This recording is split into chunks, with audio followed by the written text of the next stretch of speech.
لنهتدي لولا أن هدانا الله لقد جاءت رسل ربنا بالحق الصلاة والسلام والتحية والإكرام على سيد أسلم ما في الوجود سر الله في كل موجود نقطة دائرة الوجود صاحب لواء الحمد والمقام المحمود الخاتم لما سبق والفاتح لمن خلق المولن الحق بالحق أبي القاسم محمد محمد الصلاة والسلام على ياسوب الدين والإيمان باب الأمن والأمان بالإيمان مصداق مرج البحرين يلتقيان الإمام المظفر والشجاع الغضنفر وقاسم طوبى والصقر أبي شبير شبر والحامل الباب خيبر والساقي حوض الكوثر الذي سمت أمه حيدر الإمام المختار صاحب ذو الفقار مصداق قول النبي المختار لأوتين الرائط غدا رجلا كرارا غير فرار وآله الطيبين الطاهرين المعصومين المنتخبين المنتجبين ولعنة الله على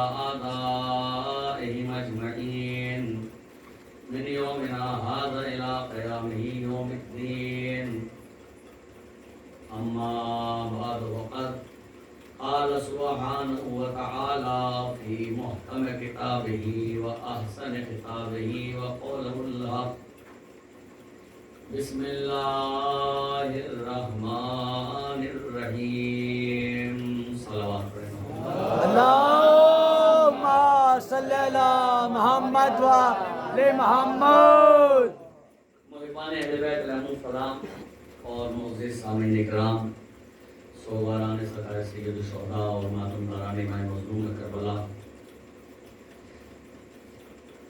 آپ کی پاکیزہ سماعت کے حوالے قرآن مجید کی اس آیت کو تلاوت کرنے کا شرف حاصل کیا کہ جسے اللہ نے قرآن مجید کے 113 سورہ کا آغاز جس آیت سے اللہ نے کیا اس آیت کو بسم اللہ الرحمن الرحیم ہے۔ اللہ نے قرآن مجید کے 114 سوروں میں سے 113 سوروں کا آغاز بسم اللہ کے ذریعے سے کیا، اور ایک سورہ ہے کہ جس میں آغاز میں اللہ نے جس کے بسم اللہ نہیں رکھی وہ ہے سورہ توبہ، سورہ برات، یہ سورہ توبہ بھی کہا جاتا ہے۔ لیکن اللہ کو قرآن مجید کا وزن توازن برقرار رکھنا تھا، لہذا اللہ نے سورہ برات میں بسم اللہ نہ رکھے، سورہ نمل میں اللہ نے 2 بسم اللہ رکھی، تاکہ جتنے قرآن مجید کے سورے ہیں اتنے ہی قرآن مجید میں بسم اللہ ہونا چاہیے۔ تو اللہ نے قرآن مجید کے ہر سورے کا آغاز ایک سورے کو چھوڑ کر باقی تمام سورے کا آغاز بسم اللہ الرحمن الرحیم سے کیا، اور یہ ہر سورے کا جز ہے، ہر سورے کا جز ہے۔ ہمارے یہاں بغیر بسم اللہ کے آپ قرآن کی تلاوت نہیں کر سکتے، دوسرے اور جو فرقے ہیں ان کے یہاں وہ جز نہیں مانتے، لیکن ہمارے یہاں ہر سورے کا جز ہے۔ آپ بسم اللہ پڑھیں گے تو سورہ قرآن کا سورہ شروع کریں گے، اور جس سورے میں بسم اللہ نہیں ہے وہاں بھی آپ کو کچھ نہ کچھ پڑھنے کے لیے دیا گیا ہے، اور سورے کا جب آغاز کریں گے تو کہیں گے بسم اللہ الرحمن الرحیم، لیکن جب سورہ برات سورہ توبہ کا آغاز کریں گے تو کہیں گے اعوذ باللہ من غضب الجبار۔ یعنی سورہ برات کے لیے بھی اللہ نے ایک دعا رکھی، ایک آیت رکھی کہ اسے جب آپ سورہ توبہ پڑھیں تو آپ اس سے پہلے یہ کہیں اعوذ باللہ من غضب الجبار، جہاں ہر سورے کا آغاز اللہ نے بسم اللہ سے کیا۔ اور بسم اللہ کیا ہے؟ بسم اللہ سب جانتے ہیں، صرف اشارہ کرنا ہے اور مجھے ایک منزل تک لانا ہے آپ کو۔ بسم اللہ شروع کرتا ہوں اسم اللہ سے، بسم اللہ اللہ کے اسم سے شروع کرتا ہوں۔ الرحمن الرحیم کہ جو رحمان بھی ہے اور رحیم بھی ہے۔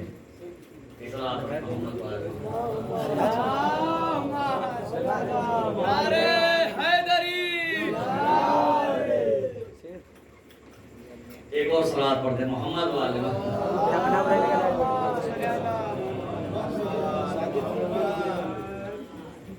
تو قرآن مجید کے جو اہل بیت علیہ السلام کے جو بے پناہ فضائل ہیں، یہ بسم اللہ اللہ کے نام سے شروع کرتا ہوں۔ یہ بسم اللہ ہے کیا؟ تو تمام مفسرین نے لکھا کہ بسم اللہ کہتے ہیں علی ابن ابی طالب، اور اسی لیے اللہ نے نام ابو طالب کے بیٹے کا علی رکھا، تاکہ جب بھی چاہے قرآن صامت کا آغاز کیا جائے تو علی سے ہونا چاہیے، قرآن ناطق کا آغاز کیا جائے تو علی سے ہونا چاہیے۔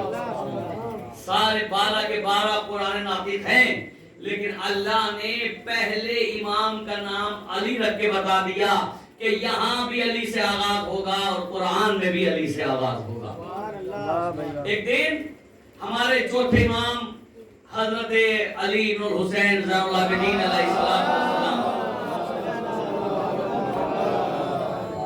مولا بیٹھے ہوئے تھے اور سامنے چاہنے والے بھی موجود تھے۔ ایک شخص نے کہا کہ مولا آپ کے دادا کے بڑے نام سنیں، آپ کے دادا کے بڑے لقب سنیں، مولا کوئی ایسا نام بتائیے کہ جسے لوگ نہ جانتے، جسے لوگ جانتے نہ ہو، ایسا کوئی نام بتائیے۔ دیکھیے ابھی پیچھے کئی سال پہلے ایک بڑی بحث چل رہی تھی، اور پھر آہستہ آہستہ لوگ اسی طرح ہم دیکھتے رہتے ہیں، واٹس ایپ اور فیس بک پہ ویسی بحث چلتی رہتی ہے بے مطلب، جس کا کوئی نتیجہ نہ ہو، بے نتیجہ بحثیں ہوتی ہیں۔ تو ایک گروپ پر بحث چل رہی تھی کہ علی جزو اذان ہے یا نہیں، جو ہم اذان میں کہتے ہیں اشہد ان علی ولی اللہ، کہ یہ علی ولی اللہ کہنا جزو اذان ہے نہیں۔ بھی میں نے پورا گروپ سے تمام اسے کلیئر کیا ہے، گروپ پوسٹ پہ اتنا میسج ہو گئے تھے، اس پہ تقریباً اس کو 27 مجتہدین کے فتوے، اس پہ 27 مجتہدین کے فتوے تھے مہر کے ساتھ، جو کسی نے ڈالے تھے اس گروپ پر، کہ جس میں بڑے بڑے مجتہدین نے یہ لکھا ہے کہ علی ولی اللہ ہی نہیں بلکہ اولاد علی، یعنی جہاں تک امامت گئی ہے سب کا نام اذان میں لینا مستحب ہے، صرف مولا کائنات نہیں۔ اسی لیے بہت سے جب مؤذن اذان دیتے ہیں تو اشہد ان علی حجت اللہ ہی پر اتباع نہیں کرتے، بلکہ کہتے ہیں اشہد ان علی حجت اللہ، علی اشہد ان علی حجت اللہ، اور بہت سے کہتے ہیں اشہد ان امیر المومنین و امام المتقین و مولانا علی حجت اللہ، بہت سے کہتے ہیں اشہد ان امیر المومنین و حجت المعصومین۔ تو جب حجت المعصومین کہتے ہیں اس میں علی سے لے کر امام زمانہ تک سارے امام شامل ہو جاتے ہیں۔ ایک صلاح پڑھے محمد والے۔ تو ایک بحث تھی، ایک چل رہی ہے، چلتی ہے، بحثیں چلتی رہتی ہیں ہر زمانے میں۔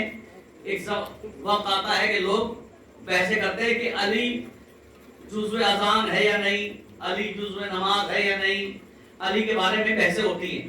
اچھا، اس بات پر بھی علماء کہتے ہیں کہ اس حوالے سے بھی کم از کم ہم خوش نصیب ہیں، علماء جو بہترین اہل بیت کی معرفت رکھنے والے ہیں وہ کہتے ہیں اس حوالے سے کہ ہم خوش نصیب ہیں کہ لوگ تذکرہ کرتے ہیں تو یہ تذکرہ کرتے ہیں کہ علی جزو اذان ہے یا نہیں. بھائی علی جزو اذان ہے یا نہیں. نہ جانے کتنے لوگ تو ایسے ہیں کہ جنہیں لوگ لائق تذکرہ ہی نہیں سمجھتے. کم از کم ہم خوش نصیب ہیں کہ لوگ علی کے متعلق یہی سوال کرتے ہیں کہ علی جزو اذان ہے یا جزو نماز, نماز کا جز ہے یا اذان کا جز ہے. اگر کہیں کہ نماز کا جز ہے تب بھی سبحان اللہ, لیکن اگر کہیں کہ اذان کا جز ہے, لوگ کہیں بھائی نماز نہیں اذان کا جز ہے, تب بھی سبحان اللہ. اس لیے کہ چاہے کان ایسے پکڑ لو اور چاہے کان ایسے پکڑ لو, بات ایک ہی ہے. چاہے اذان نماز کا جز کہہ دو یا اذان کا جز کہہ دو. اس لیے بہت سے علماء نے نماز کا جز کہا, بہت سے علماء نے اذان کا جز کہا, لیکن بات دونوں نے ایک کہی. اس لیے کہ بات یہ کہ علی جزو نماز ہے یا نہیں. تو علی اگر جزو نماز نہیں لکھا, جزو اذان لکھا, تو اتنا تو سب جانتے ہیں کہ اذان جزو نماز ہے. اذان جزو نماز ہے یا نہیں. نماز کا جز ہے اذان اور اذان کا جز ہے علی. تو علی جزو نماز ہو گئے. تو بات ایک ہی, چاہے سیدھے ہاتھ سے پکڑ لو چاہے گھما کے پکڑ لو. تو میں عرض کر رہا تھا روایت کے صحابہ بیٹھے ہوئے ہیں, چوتھے امام مظلوم کربلا انہیں نصیحتیں کر رہے تھے. کہا کہ مولا کوئی ایسا نام بتائیے اپنے دادا کا کہ جسے لوگ جانتے نہ ہوں. چوتھے امام نے مسکرانے کے بعد امام نے کہا اعوذ باللہ من غضب الجبار.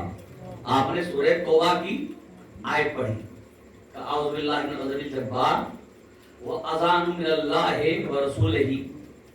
اور اتنا کہنے کے بعد آپ دوسری باتوں مصروف ہو گئے. چاہنے والے نے پھر کہا مولا میں نے ابھی آپ سے گزارش کی تھی کہ آپ اپنے دادا کا کوئی ایسا نام بتائیں جسے لوگ نہ جانتے ہو. مولا نے پھر کہا اعوذ باللہ من غضب الجبار وَأَذَانٌ مِّنَ اللَّهِ وَرَسُولِهِ. مولا اپنی باتوں مصروف ہو گئے. وہ پھر پریشان ہوا, پھر کہا مولا میں نے آپ سے نام پوچھا تھا کہ اپنے دادا کا کوئی ایسا لقب, کوئی ایسا نام بتائیں جسے دنیا میں جانتی ہو. مولا نے کہا اور اتنی دیر سے میں تجھے کیا بتا رہا ہوں, میں تجھے یہی کو بتا رہا ہوں. کہ مولا میں سمجھا نہیں, ذرا وضاحت کر دیجئے.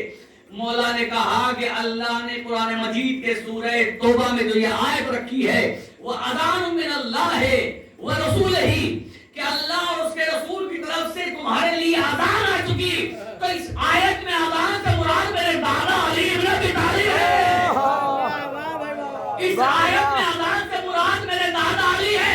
تو اب کیا بحث کرتے ہو کہ علی جزو اذان ہے یا نہیں. چوتھے امام نے بتا دیا کہ تم جزو اذان کی بات کر رہے ہو, جسے اذان کہتے ہیں وہی تو علی ہے.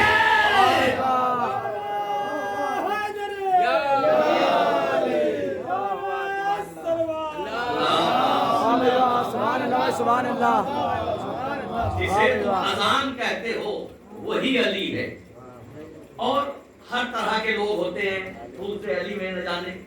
میں تو چھوٹی سی بات عرض کرنا چاہتا ہوں, وہ یہ ہے کہ آج اس زمانے میں ایک لفظ ہے اللہ پر بھروسہ. سب کہتے ہیں کہ اللہ پر بھروسہ, ہمیں اللہ پہ بھروسہ ہے, ہمیں مولا پہ بھروسہ ہے, ہم توکل کرتے ہیں, ہم اللہ پہ توکل کرتے ہیں, اللہ پہ بھروسہ ہے. تو حقیقت یہ ہے کہ یہ لفظ صرف زبان تک رہ گئے اور ہم اس کی حقیقت نہیں جانتے. اس لیے اگر بھروسہ اللہ پہ ہو تو پھر بندوں پہ کبھی ظلم نہیں ہو سکتا. اگر اللہ پہ بھروسہ ہو تو بندوں پہ ظلم نہیں ہو سکتا. اگر بھروسہ ہو تو پھر لڑائی جھگڑے آپس میں نہیں ہو سکتے. لڑائی جھگڑوں کا ہونا, اختلافات کا ہونا, ایک دوسرے سے بدزن ہونا, اس کا مطلب یہ ہے کہ ہمیں اللہ پہ بھروسہ نہیں ہے. ہم صرف زبان سے دعویٰ کرتے ہیں. اچھا توکل کہتے کسے؟ توکل کے اصطلاحات کیا ہے, اس کی میننگ کیا ہے, اس کے معنی کیا ہے, مطلب کیا ہے اس کا؟ بہت سے لوگ سوچتے ہیں کہ توکل اللہ پہ بھروسہ, اب سارے کام چھوڑ کے گھر میں بیٹھ گئے, بس ہمیں تو اللہ پہ بھروسہ ہے اور اتنا بھروسہ ہے کہ ہم بھوکے نہیں سوئیں گے. اتنا بھروسہ ہے, کہتے ہیں نا مولا پہ بھروسہ ہے, اللہ پہ بھروسہ ہے, بس اللہ پہ بھروسہ ہے, بھوکے نہیں سوئیں گے. یاد رکھیے اسے بھروسہ نہیں کہتے. مولا کہتے ہیں یہ بھروسہ نہیں ہے. بھروسہ اسے کہتے ہیں کہ جو کام اللہ نے تمہارے ذمہ لگایا ہے تم اس کام کو پورا کر کے اللہ پہ بھروسہ کرو تو اللہ اپنا کام پورا کرے. جب تم اللہ پہ جتنے ذمہ داری تمہاری ہے اسے پورا کریں. جو ذمہ داری اللہ کی اللہ پورا کرے. اب آپ گھر کے اندر بیٹھے ہیں کہ اللہ پہ بھروسہ ہے, دھان بہت ہوں گے. اللہ پہ بھروسہ ہے, دھان بہت ہوں گے. کھیت میں جا کے دیکھا نہیں اور اللہ پہ بھروسہ کر کے گھر میں بیٹھے ہوئے ہیں کہ دھان بہت ہوں گے. تو اگر اللہ پہ بھروسہ ہے اور گھر کے اندر بیٹھے ہوئے ہیں تو یاد رکھیے کہ جو کھیتوں میں کھلیان میں گائے اور بھینس چل رہی ہے وہ بھی اللہ کے بھروسے پہ چل رہی ہے. وہ بھی اللہ کے بھروسے پہ. ایسا نہیں, یہ دلیل ہے میرے پاس دلیل موجود ہے. اللہ پہ بھروسے کا مطلب یہ ہے کہ جو کام آپ کا ہے اسے آپ پورا کریں, جو کام اللہ کا ہے اسے اللہ پورا کرے. اور اگر آپ اللہ کے بھروسے بیٹھ گئے, بھائی کھیت میں جب اس کی کھیت سے فصل آئے گی تو اس کے لیے تو کچھ تو کام ہے, کچھ تو تیاریاں ہیں. آپ اگر کھیت سوکھا ہے تو پہلے اسے پانی دیں.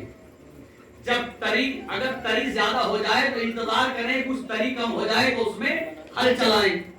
جب ہل چلانے کے بعد کھیت برابر ہو جائے تو اس پہ سہاگا پھیریں, یعنی اسے برابر کریں. کچھ لوگ پہلے سہاگا پھیرتے ہیں, پھر دانا ڈالتے ہیں, پھر سہاگا پھیرتے ہیں. لیکن کچھ لوگ ہل چلانے کے بعد دانا ڈالتے ہیں, پھر سہاگا پھیرتے ہیں تاکہ دانا نیچے دب جائے. کیوں بھی یہ ہر چیز کے کچھ قانون ہوتے ہیں. یہ کھیتی کے قانون ہے کہ آپ کھیت میں دانا ڈال رہے ہیں تو دانا ڈالنے کے بعد سہاگا پھیرے. کیوں؟ اس لیے کہ جو دانا ڈالا ہے وہ زمین مٹی کے نیچے دب جائے. چونکہ آپ نے مٹی کے حوالے کیا ہے اللہ پہ بھروسہ کر کے, لیکن اللہ کے بھروسے پر تمام پرندے بھی انتظار میں بیٹھے ہوئے ہیں. پرندے بھی اللہ کے انتظار میں ہیں. تو آپ اپنی ذمہ داری کو پورا کریں, مٹی ڈالیں اور اس کے بعد جب اس میں سے پودا نکل آئے تو پانی دیں تاکہ فصل اچھی ہو. اور صرف اتنا ہی کافی نہیں ہے آپ کے علاقے کے لیے, اور ہر علاقے کے لیے قانون کئی بڑھ جاتے ہیں, کوئی کم ہو جاتے ہیں. آپ کے یہاں گائے بھینس پالنے کا شوق سب کو ہے, لیکن کھلاتے اپنا نہیں دوسروں کا کھلاتے ہیں. تو جنہیں یہ بھی ذمہ داری ہے کسان کی کہ پھر اس کی رکھوالی بھی کرے, جا کر اسے دیکھے کسی گائے تو نہیں چل گئی, بکری تو نہیں چل گئی, بھینس تو نہیں چل گئی. تو یہ بھی ذمہ داری آپ کے. جب فصل تیار ہو جائے تو اب جو آپ نے بویا ہے دیکھ بھال آپ نے کی ہے. اللہ کی ذمہ داری کیا ہے؟ جب آپ نے اپنی تمام ذمہ داری کو ادا کر دیا, اب اللہ کی ذمہ داری ہے کہ اس میں اچھا پھل دے, پیداوار اچھی ہو اور اس میں برکت ہو. یہ ہے اللہ کی ذمہ داری. تو اللہ پہ بھروسہ تب کیا جاتا ہے جب اپنے کام پورے ہو جائیں. مثال دے دوں تاریخ کے حوالے سے. حضرت رسول خدا صلی اللہ علیہ وآلہ وسلم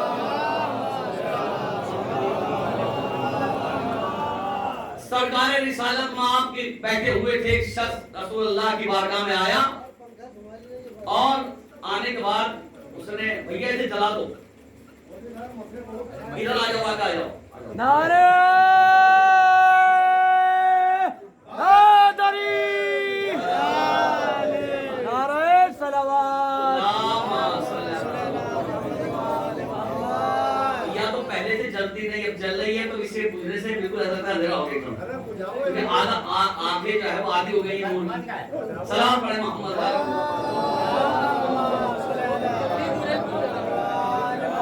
بس زیادہ دیر نہیں کہا. سلام پڑھے محمد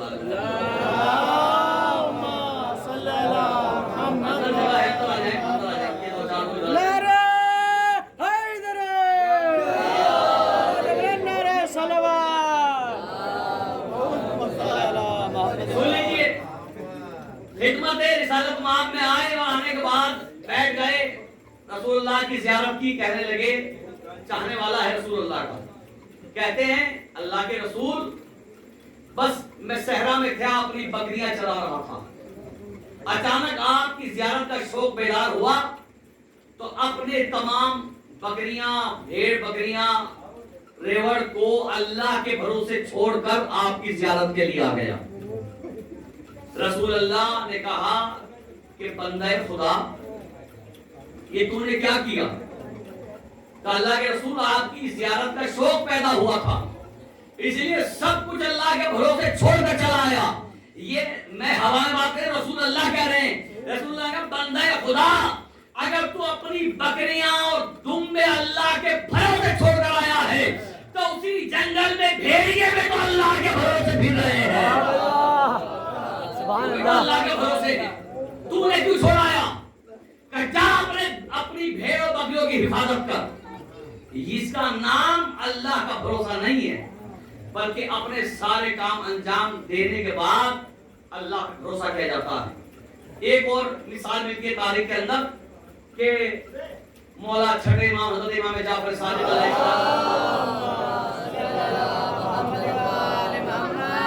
امام کا چاہنے والا بہت زیادہ محبت کرنے والا مولا سے کئی دور سے امام کی زیارت کے لیے آیا اونٹ پر سوار ہو کر.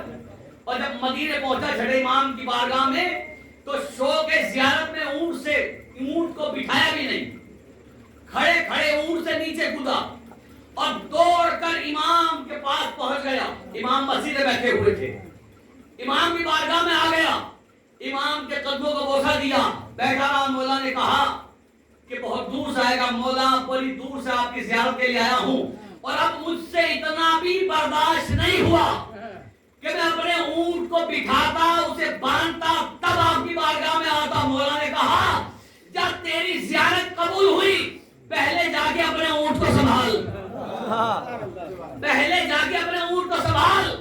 کہا مولا اسے اللہ کے بھروسے چھوڑایا. مولا نے کہا یاد رکھ یہ اللہ کا بھروسہ نہیں ہے, اللہ میں بھروسہ تب ہوتا جب اونٹ کو مضبوط رسی سے باندھتا, مضبوط رسی کو کسی مضبوط درخت سے باندھتا تب اللہ کے بھروسے میں آتا. تو نہیں جانتا, تو کھلا چھوڑایا. یہ وہ مدینہ ہے کہ جہاں بندھے ہوئے اونٹ غائب ہو جاتے ہیں.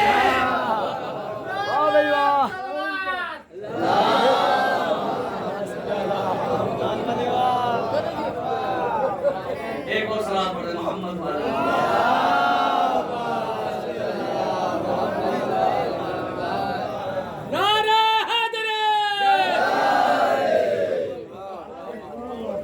اللہ پر بھروسہ کرنا, اللہ پر توکل کرنا تب یہ پورے معنی میں ہوگا جب جو کام آپ کا ہے وہ آپ کریں, جو کام مولا کا ہے مولا کرے, جو کام خدا کا ہے وہ خدا کرے.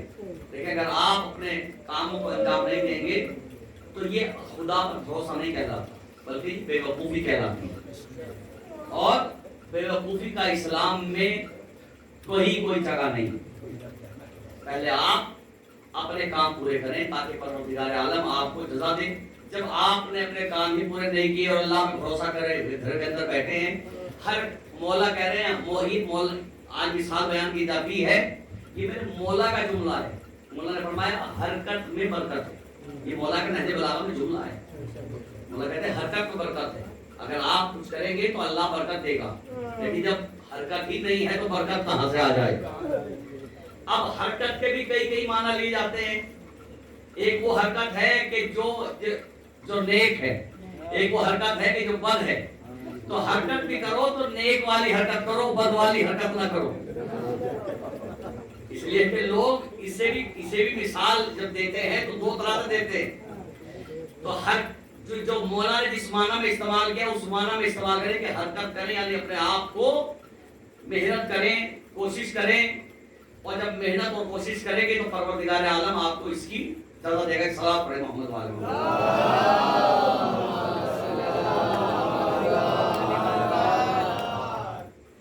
تو ہر شے اللہ اس وقت عطا کرتا ہے کہ جب انسان اس کا مستحق ہو جاتا ہے. وہ ہر انسان پر نگاہ رکھے ہوئے اس کے دل کے راز سے واقف ہے, ہر انسان کی فطرت سے پروردگار عالم واقف ہے. لیکن اللہ نے تمام کائنات کا سارا رزق محبت اہل بیت علیہ السلام کے اندر پوشیدہ رکھا ہے. رزق کو اللہ نے محبت اہل بیت میں پوشیدہ رکھا. جو اہل بیت علیہ السلام سے محبت کرتا ہے پروردگار عالم اسے رزق کثیر دیتا ہے. بہت سے لوگ کہتے ہیں کہ بھائی یہ حدیث ہم نے سنی تو بہت مرتبہ ہے لیکن بہت سی جگہ یہ حدیث صادق نہیں آتی، اس لیے کہ اہل بیت کے بڑے بڑے چاہنے والے بھی ہیں جو غریب ہیں. تو ہر چیز ہر انسان نہیں دیکھتا. یاد رکھیے ہر شے ہر انسان نہیں دیکھتا. انسان کے 4 آنکھیں ہوتی ہیں، 4 آنکھیں، 2 ظاہری 2 باطنی. تو جو ظاہری آنکھیں ہیں وہ ہر انسان اسے دیکھتا ہے لیکن باطنی آنکھوں سے ہر ایک نہیں دیکھتا. مولا نے جو حدیث فرمائی ہے کہ جو حدیث ہے کہ اللہ نے ہر رزق کو اہل بیت کی محبت میں چھپا کے رکھا، تو انسان ظاہری نگاہ سے دیکھتا ہے کہ فلاں بھی محبت کرتا ہے لیکن غریب ہے، فلاں بھی محبت کرتا ہے مفلس ہے، فلاں بھی محبت کرتا ہے غریب ہے. آپ نے ظاہری نگاہوں سے ظاہری چیزیں دیکھی لیکن آپ نے باطنی نگاہوں سے نہیں دیکھا کہ اللہ نے باطن میں اسے کتنا امیر بنایا. واہ بھائی واہ. اس لیے کہ ہو سکتا ہے کہ جو چیز آپ دیکھ رہے ہیں اس سے ہٹ کر بھی کوئی شے ہو. بظاہر اللہ نے اسے دنیا میں اسے کچھ نہیں دیا لیکن آخرت کے لیے بہت بڑا امیر ہو. اس لیے کہ 2 زندگی 2 ہیں، ایک دنیا ایک یہ اور ایک مرنے کے بعد والی جو کبھی ختم نہیں ہوگی. تو جو جس کا وقت معین ہے ہو سکتا ہے اس معین وقت والی زندگی میں کسی کو غریب رکھا گیا ہو لیکن جہاں جو کبھی نہ ختم ہونے والی زندگی ہے وہاں اسے امیر رکھا گیا ہو. یہاں غریب ہے وہاں امیر رکھا گیا ہو. تو اسی لیے مولا نے فرمایا کہ دنیا کے جس جو معین زندگی ہے جو مشکلات والی ہے یہاں امیر ہونا کمال نہیں ہے بلکہ وہاں امیر ہونا کمال ہے کہ جہاں زندگی کے بعد پھر موت ہی نہیں ہے. واہ بھائی واہ. اس لیے مولا کی بارگاہ میں دعا کرتے ہیں مولا ہمیں اس دنیا میں کچھ ملے یا نہ ملے لیکن آخرت میں ہمیں غریب نہ رکھنا. آخرت میں ہمیں امیر کائنات حضرت علی بن ابی طالب علیہ السلام کی دولت نصیب فرما. مولا کی دولت نصیب فرما. لیکن محبت کے لیے بھی شرط ہے. آخری بات ہے یہی شرط کا مصائب ہے. محبت کے لیے بھی شرط ہے. علی اس سرتاج کا نام ہے، کائنات کی اس عظیم شخصیت کا نام ہے کہ جسے دنیا سمجھ ہی نہیں سکی. مولائے کائنات کو دنیا نہیں سمجھ سکی. اور محبت علی کے لیے رسول اکرم نے جو پیمانہ دیا وہ بڑا عجیب تھا. مولا نے فرمایا سرکار رسالت مآب نے کہ علی کی محبت تمام رزق محبت اہل بیت میں پوشیدہ ہے لیکن محبت اہل بیت خصوصاً مولائے کائنات کی محبت اسی کے دل میں قیام کرتی ہے کہ جن کی رگوں میں لہو پاکیزہ ہوتا ہے. محبت وہی قیام کرتی ہے کہ جہاں طہارت ہوتی ہے.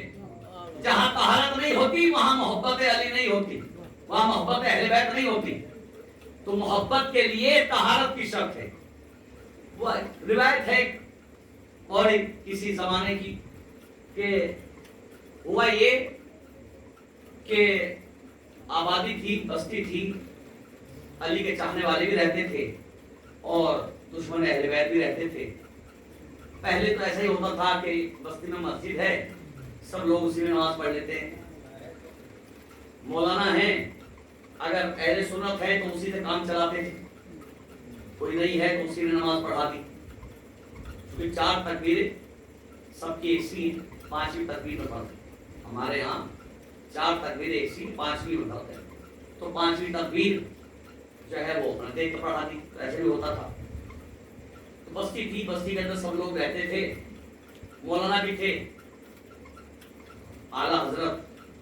اب ہوا یہ کہ ایک ہی پوری بستی کے اندر جس سے پوری بستی سیراب ہوتی تھی ایک کنواں تھا.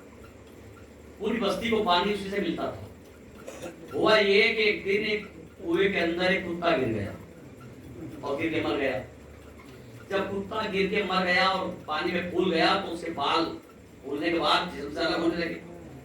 لوگوں نے ڈول ڈالی پانی پینے کے لیے، بھرنے کے لیے. جو پانی آیا تو اس میں پانی بدبو، اس لیے اس میں کتا مرا ہوا پڑا تھا. اب جو پانی میں بدبو اور کتے کے بال دیکھے تو سارے لوگ پریشان ہو گئے. کیا کریں؟ کہا بھائی پریشان وہ ہو کہ جس کے پاس عالم نہ ہو. ہمارے پاس تو عالم ہے موجود. سارے بستی کے لوگ حضرت کی بارگاہ میں حاضر ہوئے اور کہا حضرت جی پوری بستی اس وقت بہت پریشان ہے. کہا میرے ہوتے ہوئے پریشانی، میرے ہوتے ہوئے پریشانی؟ کیا میں نے زندگی بھر یہ علم اسی لیے حاصل کیا تھا کہ بستی والے میرے ہوتے ہوئے پریشان رہیں؟ لوگوں نے کہا کیا کہنا حضرت جی، بے شک آپ عالم بھی ہے اور مسئلے کا حل بھی جانتے ہیں، ہم پریشان ہیں. کب پریشانی بتاؤ؟ کا کنویں میں جس سے پوری بستی سیراب ہوتی ہے، کنویں میں کتا گر گیا اور کتا سڑ گیا ہے، پانی بدبودار ہو گیا ہے، کیا کریں؟ کہا یہ کون سی مشکل والی بات ہے، جاؤ اور 40 ڈول پانی کے نکالو. اس کے بعد کا پانی حلال جائز. لوگ آئے، پانی نکالنا شروع کیا، 40 نکالے. اس کے بعد 41واں ڈول ڈالا تو اس میں پہلے سے زیادہ بال. پھر اور نکالا، پھر اور نکالا. صبح شام ہو گئی، پانی نکالتے لیکن بال ختم نہیں ہوتے. ادھر جب بھی ڈول جا کے پانی میں لگتا ہے، کتے کے جسم سے پانی ٹکراتا ہے، بال جدا ہو جاتے ہیں، سڑا ہوا کتا. اب بعد میں بال نکالنے لوگ پانی پیے تو کیسے پیئے؟ لیکن حضرت جی کہہ چکے 40 نکال دو تو حلال. لوگوں نے کہا بھائی جب حضرت کہہ دیا حضرت نے تو وہ جانے اور اللہ جانے، تو پانی پیو. تو اہل بیت کے چینل بھی تھے، انہوں نے کہا بھائی یہ کیسے پی لے پانی؟ کراہیت آتی ہے، بال ہے، پانی کیسے پی لیں؟ کبھی کیا کریں؟ کرنا کیا تھا؟ علی کے چاہنے والے نے کہا کرنا کیا تھا؟ یہ کنواں پہلے زندہ تھا، کتے کے گرنے سے جب پانی حرام ہو گیا تو کنواں مردہ ہو گیا. تو اب جس عالم کے فتوے پر یہ کنواں زندہ ہوا ہے تو پہلے پانی کے قطرے کا حق اس عالم کا ہے. واہ بھائی واہ. پہلا حق اس عالم کا ہے کہ جس نے اسے زندہ کیا ہے. کیا کرے گا؟ پانی ڈول میں بھر کے لے چلو اور مولانا کو پلاتے ہیں. اگر مولانا نے پی لیا تو پھر باقی سب پی لیں گے. کہا ٹھیک ہے. پانی لے کر گئے، پوچھا حضرت نے کیوں آئے ہو؟ کہا آئے اس لیے ہے کہ جتنا پانی آپ نے کہا تھا ہم نے اتنا نکالا، بلکہ اس سے بھی زیادہ نکالا. اور اب چونکہ کنواں زندہ ہو گیا، مر چکا تھا، زندہ ہو گیا، پینے لائق پانی ہو گیا، تو سوچتے ہیں پہلے آپ جیسی مبارک شخصیت کو پانی پلائیں تاکہ سب کے لیے شرف کی بات ہو. کل آئیے پانی کو کوزے میں کیا، جیسے ہی مولانا کے سامنے آیا دیکھا کہ اس میں کتے کے بال. مولانا نے کہا کہ بھائی حضرت نے فرمایا کہ اس میں تو یہ کتے کے بال ہیں. کہاں بال تو ہیں. کہا پھر یہ پانی کیسے پی لیں؟ اس میں تو بال ہیں. کہا مولانا آپ نے 40 ڈول کہا تھا، ہم نے 40,000 ڈول نکال دیا، لیکن بال تو ہیں. اب کیا کریں؟ آپ پیے، آپ نے کہا تھا کہ 40 نکالو تو حلال. مولانا نے فرمایا میں نے حلال تو کہا تھا، لیکن یہ بتاؤ کہ تم نے کتا نکالا یا نہیں نکالا؟ تم نے کنویں سے کتا بھی نکالا یا نہیں نکالا؟ بہت توجہ چاہتا ہوں. کہا مولانا آپ نے کتا نکالنے کے لیے کب کہا تھا؟ آپ نے تو پانی نکالنے کے لیے کہا تھا. مولانا نے فرمایا بے وقوفو، جب تک اصل نجاست نہ نکلے گی پانی پاک نہ ہوگا. واہ بھائی واہ. جب تک اصل نجاست نہ نکلے گی، جب تک کتا پانی سے نہیں نکلے گا، کنواں پاک نہیں ہوگا. ہم بھی تو یہی کہتے ہیں ان لوگوں سے جو کہتے ہیں کہ ہم کیا کریں، علی کی محبت دل میں نہیں آتی، تو ہم اس سے کہتے ہیں جب تک اپنے دلوں سے بغض علی کا کتا نہ نکالو